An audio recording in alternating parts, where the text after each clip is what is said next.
at you with another front porch rebuild. This is going to be start to finish. This is going to be step by step. Stick with us all the way to the end to see the amazing before and after pictures of this wonderful transformation. Do me a favor, comment, like, and subscribe so we can continue bringing this type of content. Now to the work at hand. Obviously, we demoed the porch and we're going to be building a wood structure. Yes, a lot of you have been in my comments for our front porches say, why don't you build out of wood? Well, we build out of what the homeowner wants, and today is your lucky day, people, because they chose wood. So we're going to be building a deck for this particular front steps. We're going to be framing it entirely out of 2x6 pressure-treated lumber. We're doubling up the girder now, nailing it together on both sides. We're using galvanized nails for this. Galvanized framing nails, of course.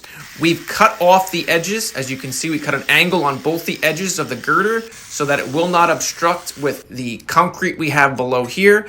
And the lattice we will be installing later. Now we're mounting to our ticos, to our brackets. We poured 3-foot solid concrete footings. And we've put J-bolts in there. The J-bolts are catching our double girder. Now we're leveling across, seeing what siding we need to remove. And we're going to be putting our ledger board. We're going to use a 2x6 pressure-treated ledger board as well. We're removing all the siding. We're completely leveling the ledger board. We're going to be staggering our screws. We have our GRK bolts we're fastening into the home. We're staggering one upper, one lower, one upper, one lower. We're spacing them about 12 inches apart. Some are going to be a little less, honestly, but that's fine. It's always good to have screws anchored as such. It's actually code to do it this way. Now we're doing our rim board all the way around. We're sitting on top of our girder and we're fastening into that ledger board that we have there. There will be a drip cap that we put on the ledger board later in the process. We're checking plumb level and square, and we're doing box square and nailing in our rim joist going all the way around. We're nailing it. Then we're going to put corner brackets, and then we're going to be putting ticos. Once the ticos are on, we're going to start doing the spacing for our floor joist. It's going to be 2x6 pressure treated joists as well. This entirety of this deck is going to be timber tech, and it's going to be wrapped in white AZAC.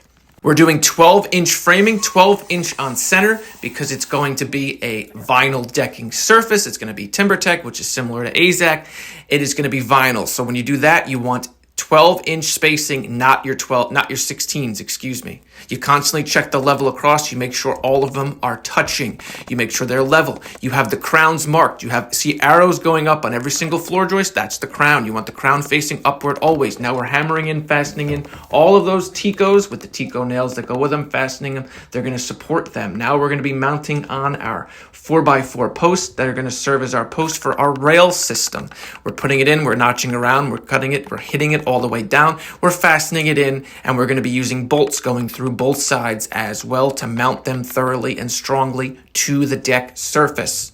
Once they're on, we can do our trim, which is going to be AZAC trim wrapping around our rim, and we can also build our step. We're going to be doing one long platform step. That's going to be 10 to 12 inches wide. We're not having to exactly lock down what we're doing. We're going to be putting joists 12 inches on center. In between, we're going to fasten it to the deck. Now we're mounting up our AZAC trim. Our AZAC is going to be screwed in and plugged. It's also going to be glued. As you can see here, we're gluing the back of it. Just using a liquid nails extreme to keep it from bowing or buckling over time so the screws aren't enough. Now you can see we're using a coconut husk for our decking. We're going to be picture framing it first. We got a notch out for around our post.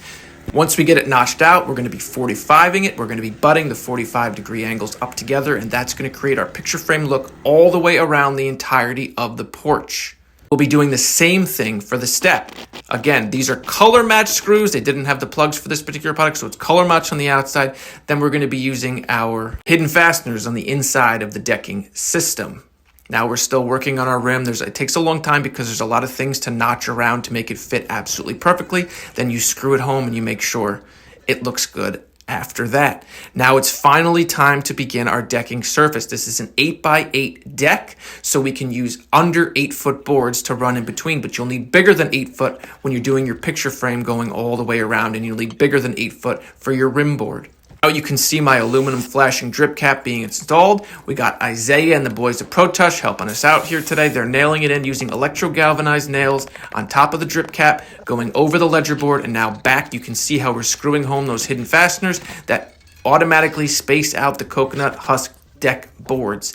And it's onwards and upwards from here, running all the way in towards the home. There will be a small cut piece in towards the home. You want to hide your cut there. You do not want it to be out towards the back. It's not even going to be a noticeable cut once the siding and trim is on. Now we're working on our rail system. It's a veranda railing with black aluminum balusters, and it really brings the look together. We got our white AZAC. We have our coconut husk. This is the concrete platform that we're sitting on that we poured earlier. This is before.